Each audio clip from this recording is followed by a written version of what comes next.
They say a mother's heart can survive anything. They lied. I stood there in that auditorium, wearing the only dress I owned that didn't smell like bleach and other people's kitchens, watching my son accept his diploma. My hands were shaking, not from nervousness, but from something I couldn't name yet. Pride, maybe. Or perhaps it was the weight of 23 years of sacrifice finally lifting off my shoulders. The wooden seat beneath me was hard, but I'd sat on harder things. I'd knelt on concrete floors, scrubbing toilets at 3 in the morning. I'd stood for 12-hour shifts in restaurant kitchens, where the heat made you forget what cool air felt like. This seat?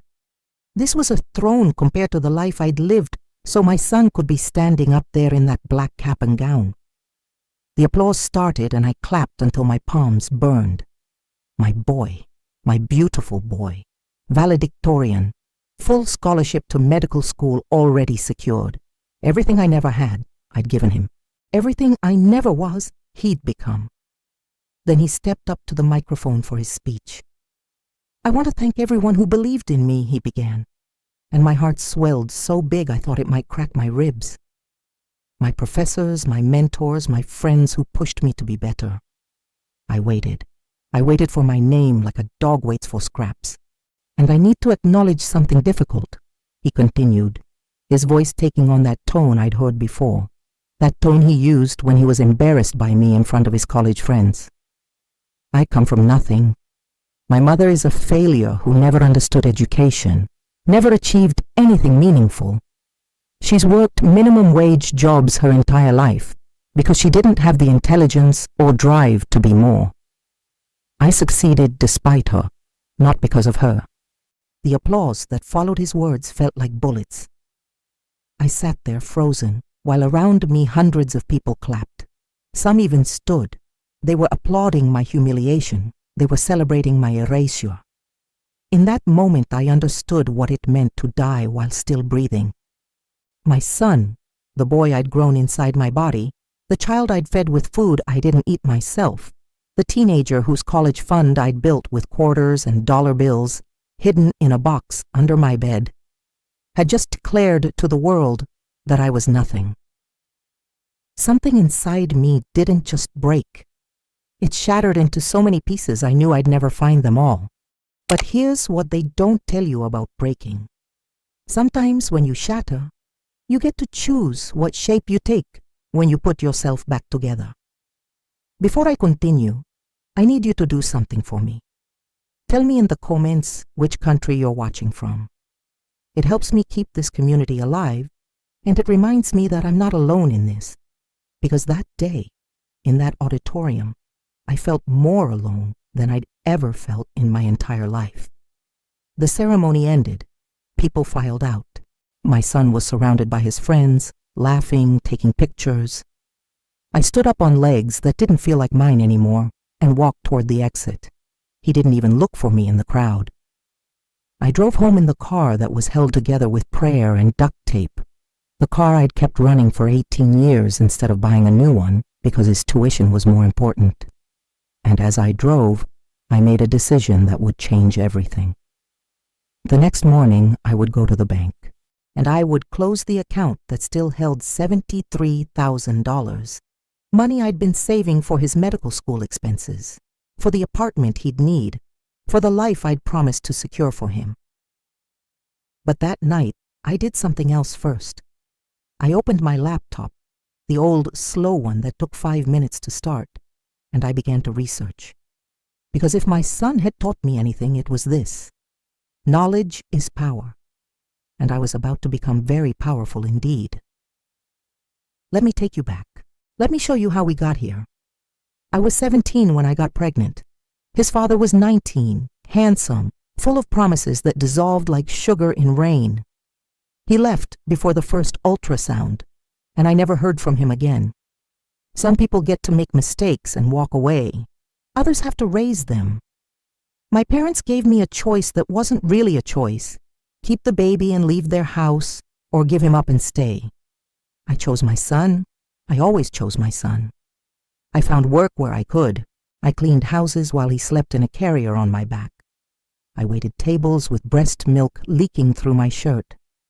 I took every extra shift, every holiday, every job that no one else wanted.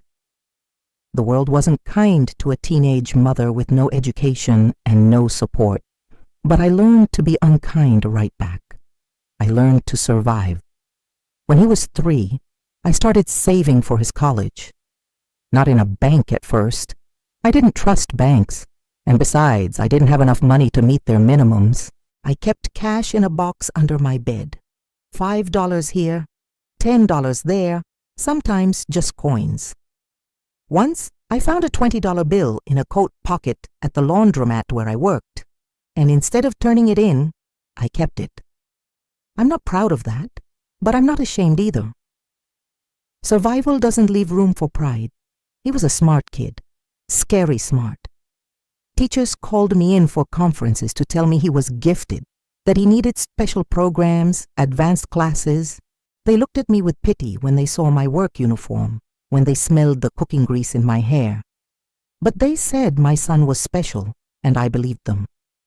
I believed them so much that I worked 3 jobs to afford the tutoring he needed.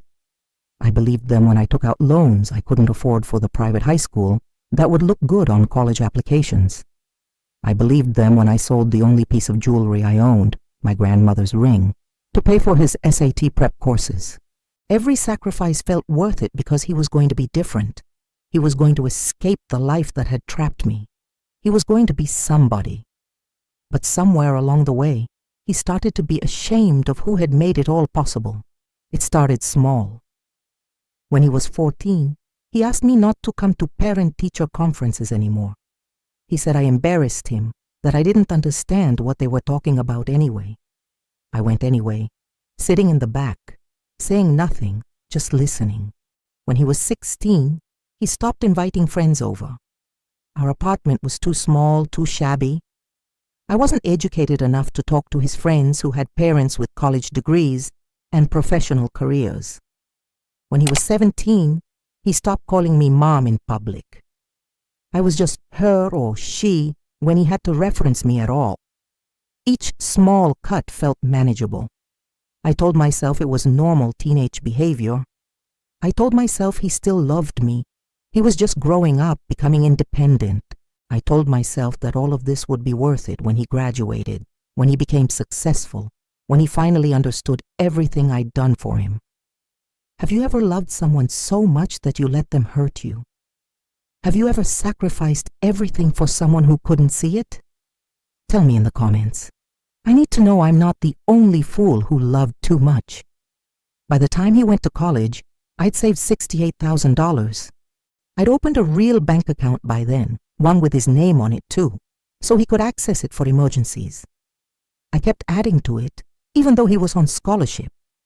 Medical school would be expensive. He'd need support. I'd need to be ready. I took a 4th job cleaning offices at night. I slept 4 hours if I was lucky. My body hurt all the time. My back, my knees, my hands that had scrubbed so many floors, they didn't look like human hands anymore. But I kept going because that's what mothers do. He called me once a month, maybe. The conversations were short. He was busy, important, studying. I understood. I told him I was proud of him. I told him I loved him. He said, okay, and hung up. I thought that after graduation things would change. I thought he'd finally see me, really see me, and understand. I thought he'd thank me. Instead, he destroyed me in front of hundreds of people and called it honesty. But he'd forgotten something crucial. He'd forgotten that the woman he dismissed as a failure, the mother he was ashamed of, was the same woman who'd learned to survive against impossible odds. And if I could survive everything life had thrown at me, I could certainly survive this. I could do more than survive. I could make sure he understood exactly what he'd lost. The morning after graduation, I woke up at 4:30, like always. My body doesn't know how to sleep in anymore. 23 years of pre-dawn shifts have rewired something fundamental in me. I made coffee in the pot that was older than my son, and sat at the kitchen table that wobbled because one leg was shorter than the others. I'd meant to fix it for years, but never had time. Story of my life. Never quite enough time to fix the things that were breaking. My phone sat in front of me, dark and silent. He hadn't called, hadn't texted. After the ceremony, he'd gone to dinner with his friends, and I'd driven home alone. I'd expected that. What I hadn't expected was the clarity that came with my rage. I opened my laptop and continued the research I'd started the night before. My son thought I was stupid, uneducated, incapable of understanding complex things. He was wrong about that, just like he was wrong about so many things. I'd learned something important over the years. Rich people, educated people, successful people. They all underestimate the working poor. They think that because we clean their toilets and cook their food, we don't understand how the world works. They think we're invisible, or worse, that we're stupid. But invisibility is a superpower if you know how to use it. I'd been cleaning the office of a financial advisor for 3 years. Twice a week, I emptied his trash, vacuumed his floors, and yes, I saw the papers he left out. I saw the client files, the investment strategies, the ways people moved money to protect it or hide it or make it grow. I never took anything, never needed to. I just read and I remembered. I'd been working in the kitchen of a law firm's executive dining room for 5 years. Lawyers are careless when they think the help can't understand them. They talk about cases, about loopholes, about ways to protect assets and manipulate systems. I served their food and listened and I learned. The account with $73,000? It had my son's name on it, but it was still legally mine. I was the primary account holder. He couldn't access it without me. That was intentional. I'd told him it was for security, but really, it was because some part of me, even then, knew I needed to protect what I'd built. I made my first call at 7 in the morning to the bank. I scheduled an appointment for that afternoon to close the account. The woman on the phone was cheerful, professional. Did I want to transfer the funds to another account? Did I want a cashier's check? I told her I'd decide when I got there, but I already knew what I wanted. I wanted every penny in my hands, real and tangible, so I could watch my son's face when he realized what he'd lost. At 8, I made my second call to my landlord. My lease was month to month. I'd never been able to afford the security deposit for a longer lease. I gave notice. 30 days. I was moving out. Third call. I quit 2 of my 4 jobs. Just like that. No 2 weeks notice, no apologies. I quit because I didn't need them anymore, and because for once in my life I wanted to do something that was just for me. My son called at 9, finally. "Mom, we need to talk about the medical school expenses," he said without preamble. No hello. No, how are you? Definitely no apology for destroying me the day before. Do we? I kept my voice neutral. Yeah, the apartment I'm looking at requires first and last month's rent plus security deposit. That's going to be around $6,000. And I need a new laptop for classes. The program requires specific... I closed the account, I said quietly. Silence. What? The college fund. I closed it. This morning. You? What? You can't do that. That's my money. And there it was. The entitlement. The assumption. The complete lack of understanding that the money had been mine. Earned with my hands and my body and my sleepless nights. Actually, I said, and my voice was steady as stone. It was my money. Every penny. And I've decided to use it for something else. For what? You don't need... For me, I interrupted. For the first time in 23 years, I'm going to spend money on myself. This is insane. You're being emotional and irrational. This is exactly why I... He stopped, but we both knew what he was about to say. This is exactly why I called you a failure. I have to go, I said. I have plans to make. I hung up before he could respond. My hands were shaking, but not with fear, with something that felt dangerously close to joy. They thought I was defeated, My son thought he'd put me in my place. They all thought the poor, uneducated cleaning lady would just accept her humiliation and keep serving. They had no idea what I was capable of. They were about to learn that the most dangerous person in any room is the one everyone underestimates. Over the next 3 days, I barely slept. Not because I was working, I'd quit those jobs, but because I was planning, really planning for the first time in my life. I went to the bank and closed the account, $73,412. I took it all in a cashier's check made out to myself. The bank manager tried to convince me to transfer it to another account, to invest it, to do something smart with it. I smiled and took my check. I opened a new account at a different bank, in only my name. I deposited the check and sat there in that office chair, looking at the balance on the screen. It was the most money I'd ever had in my life, money I'd earned, money that was finally, truly mine. Then I did something that would have seemed impossible a week ago. I made an appointment with the financial advisor, whose office I'd been cleaning for 3 years, as a client. His receptionist was skeptical when I called. Could I afford his rates? Was I sure I wanted to schedule a consultation? I told her I had $70,000 to invest and would like to discuss my options. Her tone changed immediately. The world always changes its tune when you have money. My appointment was in 3 days. In the meantime, I had other preparations to make because closing the account was just the beginning. My son needed to learn a lesson, yes, but not just him. Everyone who had ever looked through me, everyone who had ever treated me like I was invisible or stupid or worthless, they all needed to understand something fundamental. You can push people down for only so long before they learn to push back. And when they do, when someone who's been underestimated their entire life finally stands up, that's when the real reckoning begins. The calls started on day 2. First, my son. Then my son again. Then my son 14 more times. I didn't answer. I listened to every voicemail, though. Each one was a masterpiece of escalating panic. Mom, this isn't funny. Call me back. I don't understand why you're doing this. We need to talk. You're being completely unreasonable. That money was for my education. Fine, you're mad about what I said. I get it, but you're taking this too far. Do you have any idea what you're doing to my future? People are asking questions. People at school. This is humiliating. And finally, you're ruining my life. I almost laughed at that last one. Ruining his life.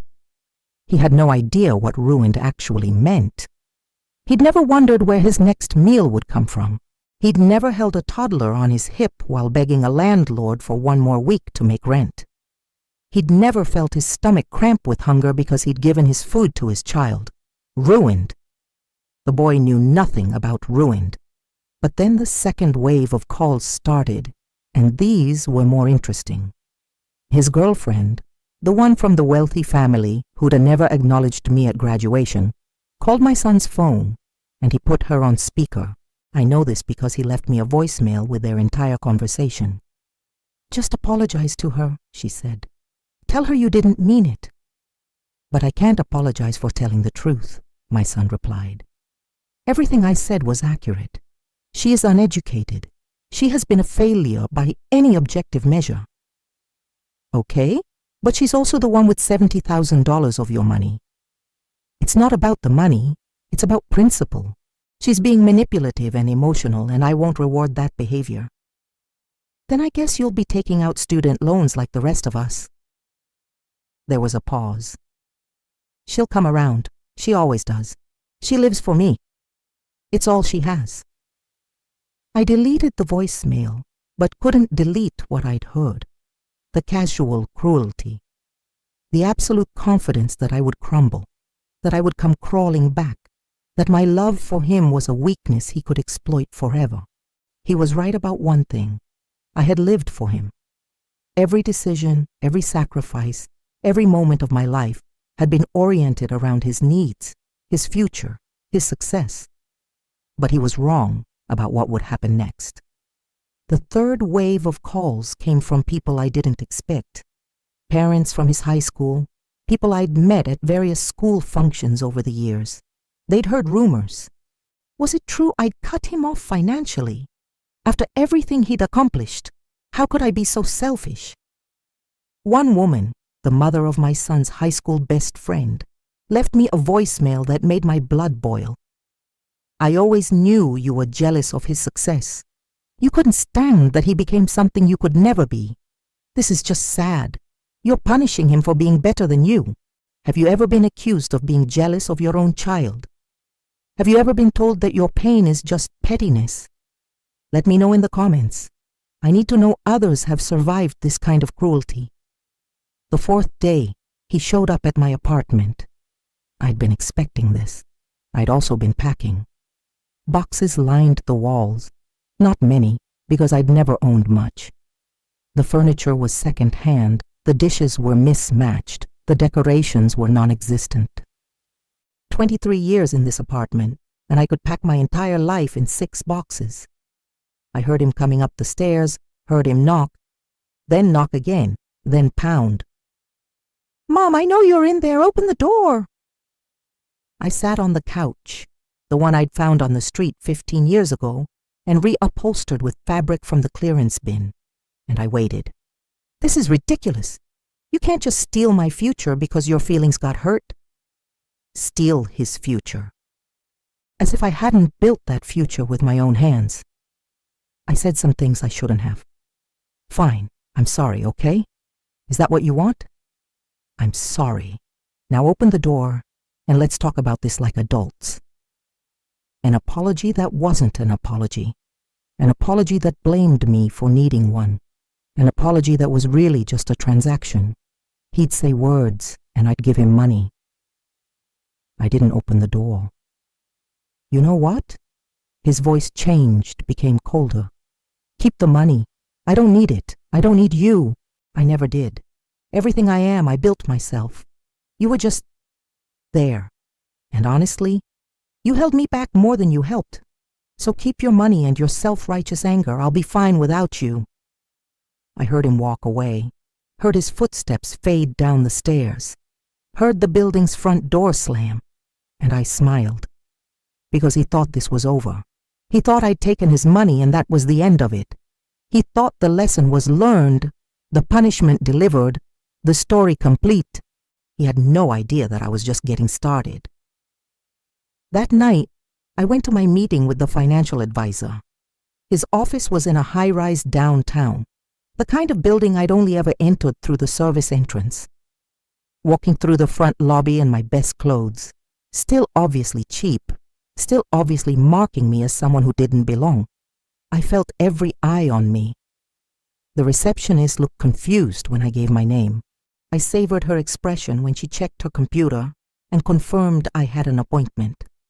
The advisor, his name was Richard Chen, and I'd been cleaning his office every Tuesday and Friday for 3 years, didn't recognize me at first. Why would he? The help is invisible. "Miss Martinez," he said, shaking my hand, "please have a seat. I understand you're interested in investment strategies." "I am," I said. "I have $73,000 that I'd like to invest wisely, but I have some specific goals in mind." We talked for an hour. I explained my situation carefully, strategically. I'd been saving for my son's education, but our relationship had deteriorated. I wanted to ensure my money was protected and growing, but I also wanted to make sure that if I died, nothing would go to him. Richard nodded sympathetically. Family situations can be complicated. We can certainly structure things to meet your needs. Then I mentioned, casually, that I'd been considering using some of the money to go back to school myself. Maybe online classes, business administration perhaps. His expression changed, became more engaged. "That's an excellent investment in yourself. Actually, I know several people who've done very well with online business degrees. There's a program at the State University that's quite affordable and very well regarded." We talked for another hour. He gave me information, strategies, ideas, and slowly I watched him begin to see me, not as someone's cleaning lady, but as a client, as a person with agency and intelligence and plans. At the end of the meeting, as I was leaving, he paused. "Have we met before? You look familiar." I smiled. "I don't think so. I have one of those faces." But we both knew. Somewhere in his mind, he was trying to place me. And eventually, he would. Eventually, he'd realize that the woman he'd been ignoring for 3 years, the woman whose presence he'd never acknowledged, was the same woman sitting across from his desk as a client. The thought delighted me, but this was still just the beginning. My son thought losing his college fund was his punishment. He thought I'd struck my blow and now I'd fade back into my place. He was about to discover that a mother's love might be infinite, but a mother's wrath, that's something else entirely, and mine had been building for 23 years. They say revenge is a dish best served cold. I disagree. Real revenge isn't served at all. It's constructed piece by piece, until the person who wronged you is standing on a foundation you built, wondering why everything is crumbling beneath their feet. I enrolled in 3 online classes at the State University: Introduction to Business Management, Digital Marketing Fundamentals, and Financial Literacy for Entrepreneurs. The irony wasn't lost on me. My son had declared me too stupid to understand education, and here I was, paying for my own. The classes weren't easy.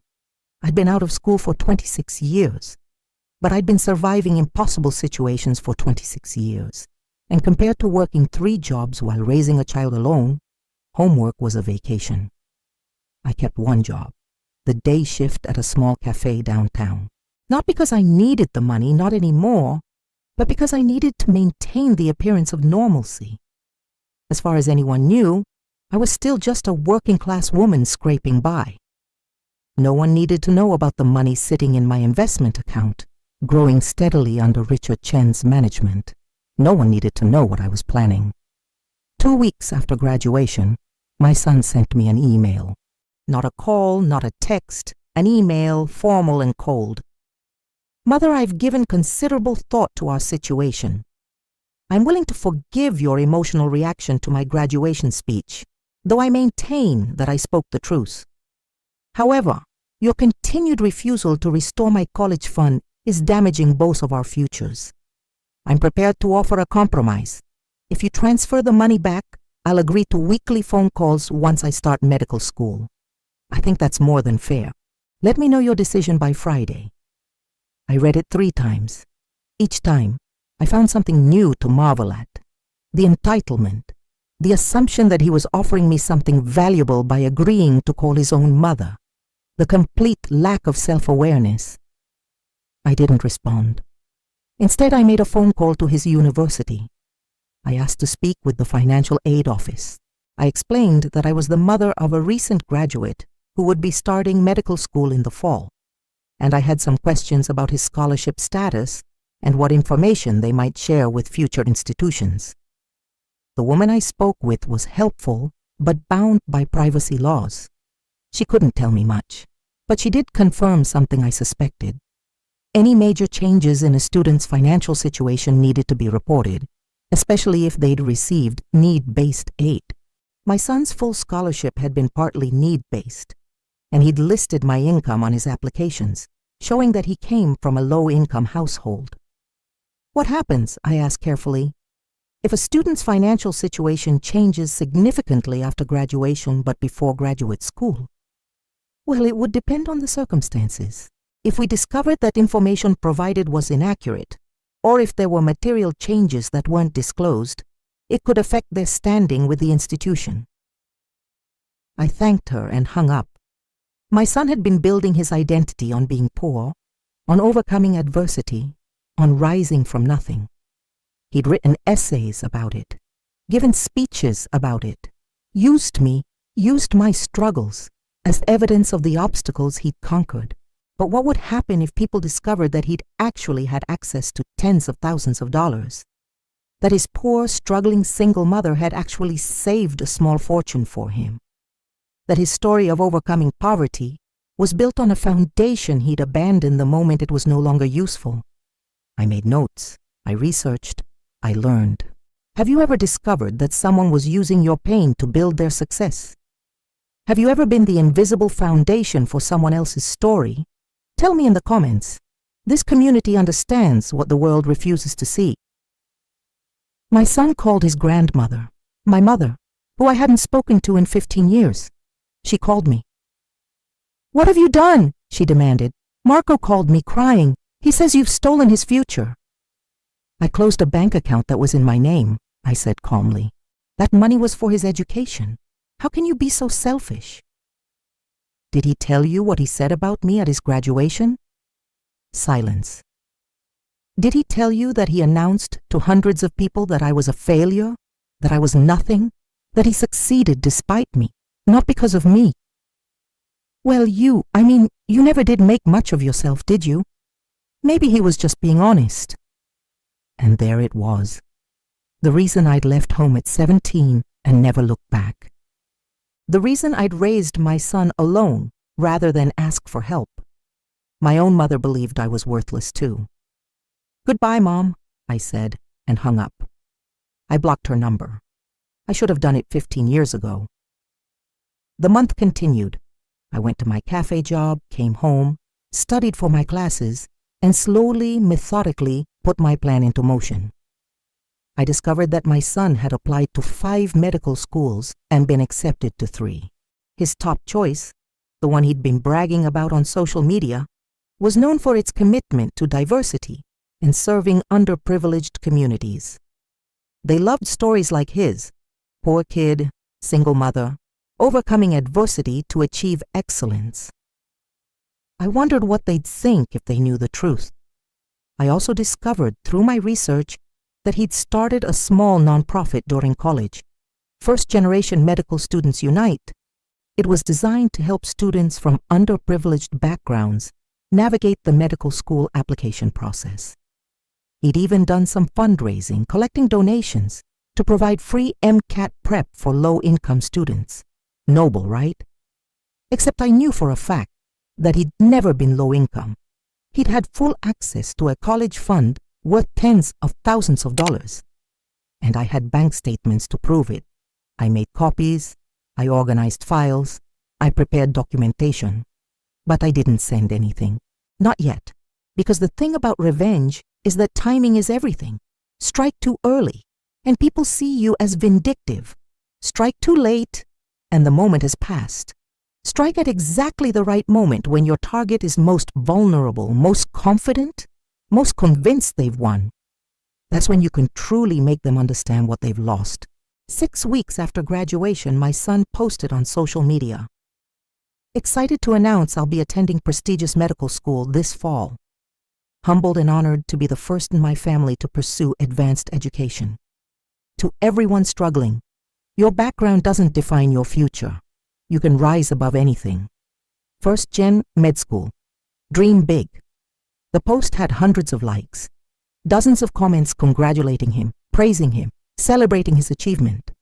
I screenshot it, added it to my file, and then I got an email from Richard Chen, my financial advisor. He'd been thinking about our conversations, about my desire to go back to school. He had a friend on the admissions board at the State University's business school. Would I be interested in applying to their undergraduate program? With my life experience and my recent course performance, I might qualify for a full scholarship. A full scholarship? For me, the failure, the uneducated cleaning lady. I started laughing and couldn't stop. "Yes," I wrote back. "I'm very interested." They thought they'd seen me fall. They thought my moment of standing up was just a tantrum, just an emotional outburst that would fade. They had no idea I was building something. They had no idea that every slight, every dismissal, every moment of being treated as less than human, I'd been taking notes. And soon, very soon, everyone who had underestimated me would understand exactly what happens when you teach someone they're worthless. You teach them they have nothing left to lose. The first domino fell on a Wednesday. I was at the cafe, making lattes and serving pastries, when my phone buzzed with an email notification. It was from the State University's admissions office. I'd been accepted into the undergraduate business program with a full scholarship based on academic merit and life circumstances. I was 41 years old, and for the first time in my life, I was going to be a college student.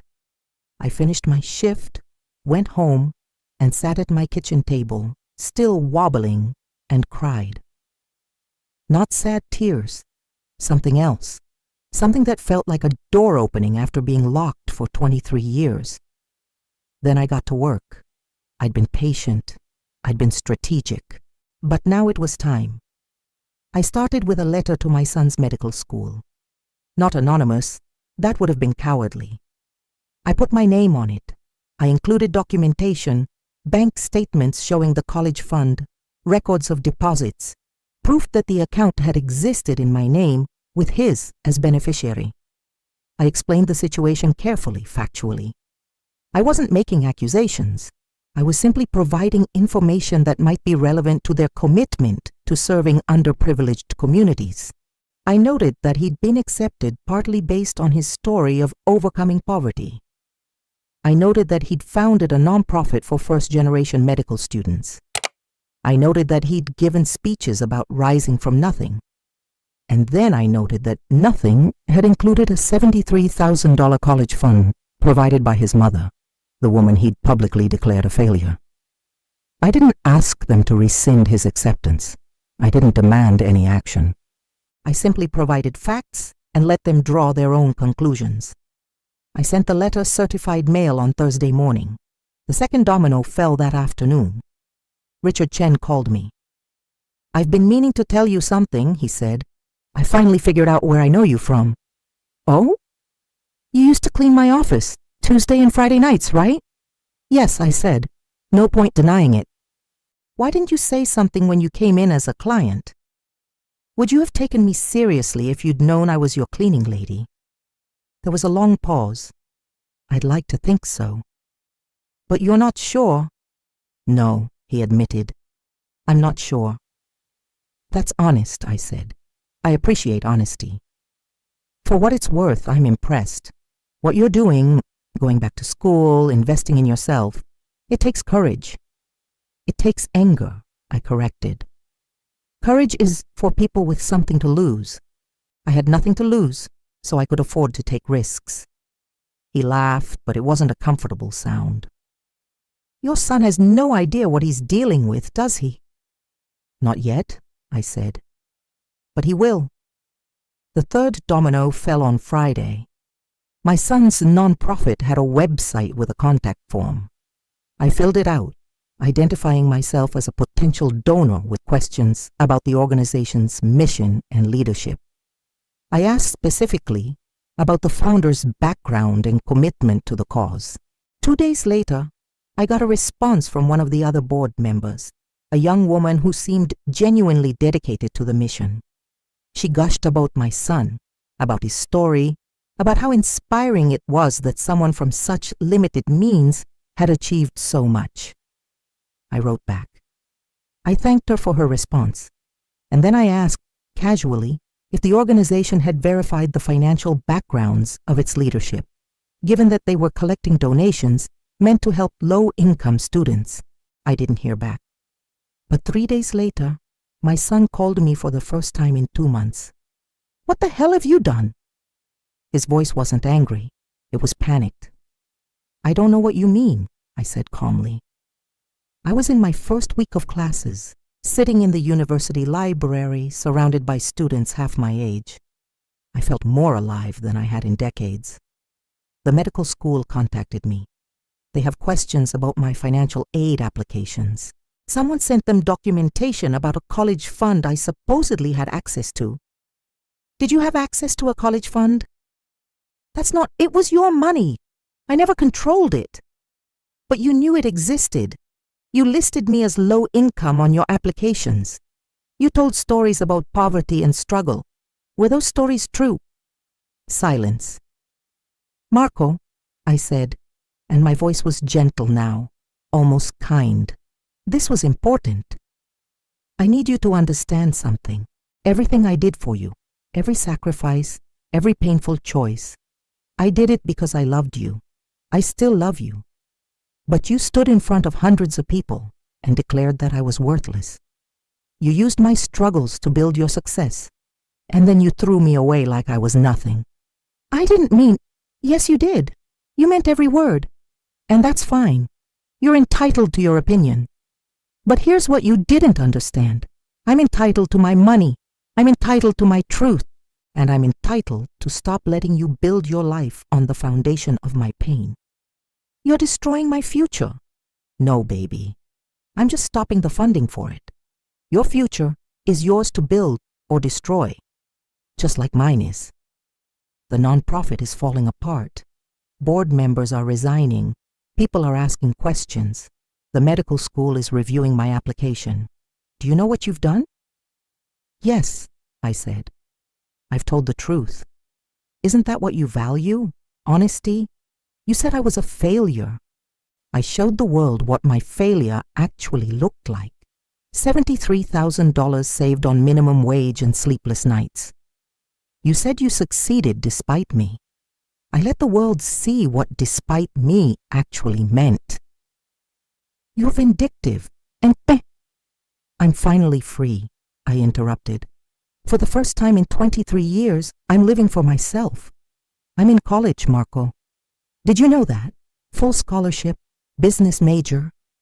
I'm taking the classes you said I was too stupid to understand. He hung up. Have you ever watched someone realize they miscalculated? Have you ever seen the moment when someone who took you for granted understands exactly what they lost? Comment below. Share this moment with me. The fourth domino fell 2 weeks later.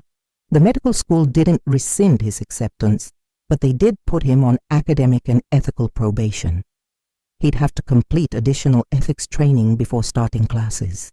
His scholarship was reduced, not eliminated, but reduced significantly. He'd need loans now, real loans, without his mother as a safety net. The nonprofit dissolved. Too many questions, too much scrutiny, too much damage to his reputation as someone who truly understood poverty. His social media went quiet, and I kept going to my classes, kept working my cafe job, kept building my new life. One of my professors, a woman in her 50s who'd gone back to school herself after a divorce, pulled me aside after class one day. I've been watching you, she said. The way you take notes, the way you ask questions. You're not just here for a degree, are you? No, I said. I'm here to prove something. To who? To myself. She smiled. Good answer. But that wasn't entirely true. I was proving something to myself, yes, but I was also proving something to my son, to everyone who'd ever dismissed me, to the world that had decided I was worthless. I was proving that the most dangerous person isn't the one with the most power or the most education or the most money. It's the one with nothing left to lose and everything to prove. The story doesn't end here. There's one more piece of this puzzle, but before we get there, I need to know, what would you have done? Would you have forgiven? Would you have taken revenge? Tell me in the comments. Because what comes next, what I did next, it changed everything. My son came to see me 3 months into my first semester. I was in my new apartment, 1 bedroom, but clean and bright, in a safe neighborhood. I'd used some of the investment money for first and last month's rent and a security deposit. I had furniture that matched. I had dishes that came in sets. I had a kitchen table that didn't wobble. For the first time in my life, I had a home, not just a place to survive. He knocked. I let him in. He looked terrible, thinner, dark circles under his eyes. The confidence that had always surrounded him like armor had cracked, and now he just looked like what he was, a frightened 22-year-old who'd realized the world was harder than he'd thought. Nice place, he said, looking around. Thank you. How are you paying for this? I have a job, and savings, and investments. Investments? He laughed bitterly. My college fund became your investment portfolio. Your college fund became my life fund, I corrected. There's a difference. He sat on my new couch, the one I'd picked out myself, the one I'd paid for with money I'd earned. I'm here to apologize. Are you? I said terrible things at graduation. I was, I don't know. I was trying to distance myself from my background, from poverty, from me. Yes. He looked at me, and for the first time in years, I saw something real in his face. Not shame, exactly, but awareness. I was ashamed of you, and I shouldn't have been. Why were you ashamed? Because you cleaned toilets. Because you didn't have a degree. Because when my friends met you, they saw a poor woman who worked hard to give her son opportunities she never had. They saw someone who was less than their parents, and I thought that reflected on me. I sat down across from him. Let me tell you what I learned over the past few months. I learned that I can do calculus. I learned that I can write essays that my professors call insightful. I learned that I can hold conversations with people who have master's degrees and PhDs, and they don't look at me like I'm stupid. Do you know why? He shook his head. Because I'm not stupid. I never was. I was tired and poor and working 3 jobs and raising you alone, but I was never stupid. You just needed me to be stupid because it made your accomplishments seem greater. You needed me to be a failure because it made your success more impressive. That's not... Yes, it is. You built your entire identity on rising from nothing. But I wasn't nothing. I was a woman doing her best with limited resources. I was a mother who loved her child, enough to sacrifice everything. But that story wasn't dramatic enough, was it? That story didn't make you a hero, so you rewrote me. You made me smaller, dumber, more pathetic than I ever was. And then you were shocked when I refused to keep playing that role. He was crying now. Real tears, not the manipulative kind. I don't know how to fix this. You can't fix it, I said gently. You can only learn from it. I've lost so much. The nonprofit, the scholarship money, my reputation. You lost those things because they were built on a lie. You told everyone you came from nothing, but you came from me, and I was never nothing. So what now? You've had your revenge. You've destroyed everything I built. What happens now? I looked at my son, this stranger who I'd grown in my body, who I'd loved more than anything, who I'd given everything to, and I felt something unexpected. Peace. Now you rebuild, I said, but you rebuild honestly. You go to medical school without lying about where you came from. You help people without pretending to be something you're not. You learn that success built on someone else's pain isn't success at all. And you? I keep going to school. I keep building my life. I keep proving to myself that I'm more than anyone ever told me I was. Will you ever forgive me? I thought about that question for a long time. I don't know. Maybe, but forgiveness isn't the same as forgetting, and it's not the same as going back to how things were. I need money, he said quietly, for medical school. The loans aren't enough. Then get a job. Work while you study.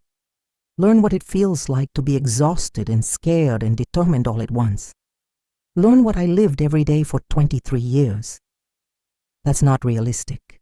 Medical school is too demanding, and raising a child while working 3 jobs wasn't demanding? You'll figure it out, Marco. You're smart, remember? You're the success story. You're the one who overcame everything. He stood up. I came here to apologize and to ask for help, and I'm just finally putting myself first, I said. I'm just finally valuing my own life as much as I valued yours. Is that really so terrible? He left without answering. I sat in my apartment, my beautiful, stable, safe apartment, and I didn't feel guilty. I didn't feel sad. I felt something I'd never felt before. I felt like I mattered. Let me tell you what happened after that, because this is the part that makes it all worth it. My son did go to medical school. He did take out loans. He did work part-time in a research lab. Nothing as degrading as cleaning toilets or cooking food for strangers, of course. But he worked. He learned. We talk sometimes. Not often, but sometimes. The conversations are polite, distant. He calls me on my birthday. I call him on his. We're not enemies, but we're not what we were. We can't be. I graduated with my bachelor's degree in 3 years, taking classes year-round. I was 44 years old, and I walked across that stage in a cap and gown, and I cried tears of pure joy. No one in that audience called me a failure. No one dismissed everything I'd accomplished. Richard Chen came to my graduation. So did my business professor, the one who'd recognized something in me.